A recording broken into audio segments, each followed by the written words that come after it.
Hearing that your dog is diagnosed with pancreatitis can be extremely overwhelming. One of the things that you're going to hear from your veterinarian is that nutrition can play a large role in the management of this disease. One thing that I will mention if you're looking for homemade dog food for pancreatitis is that you must seek veterinary care before you start feeding your dog a homemade diet. Even if the recipes that you find in books or online say that they were developed by a veterinarian or a canine nutritionist, you still need to be very certain that these are providing proper nutrition for your dog's individual needs. And that's going to depend largely on the state of the disease that he is in, which stage he's in, if it's fairly recent and a mild case or if it's more severe. It's also going to be depending on things like your dog's breed, age, size, weight, and overall health condition.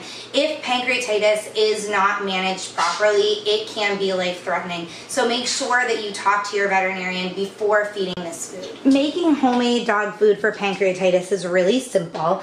Before you start to combine your ingredients, you want to cook up 1 cup of lean ground beef, and you want the fat to be drained. So I always do that first before I start preparing, and I drain it and rinse it. So there's my ground beef. You also want 1 cup of cooked brown rice. So you're gonna start with about 1/2 cup of dry rice and cook it according to the instructions on the packaging. You also want 1/2 cup of squash. I used acorn squash, and 1/2 cup of broccoli. And you do want to prepare those, steam them or boil them before you mix them together. So I have those. And the final ingredient is 3/4 cup of non-fat cottage cheese. Make sure you get the kind that's fat-free. And then you're just going to combine all of these ingredients together, and you can feed it to your dog as soon as it is thoroughly combined.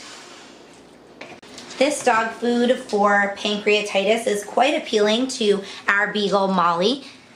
You can store the leftovers of this food in an airtight container in your refrigerator for about a week. You can also store leftovers in an airtight container in the freezer for 2 to 3 months.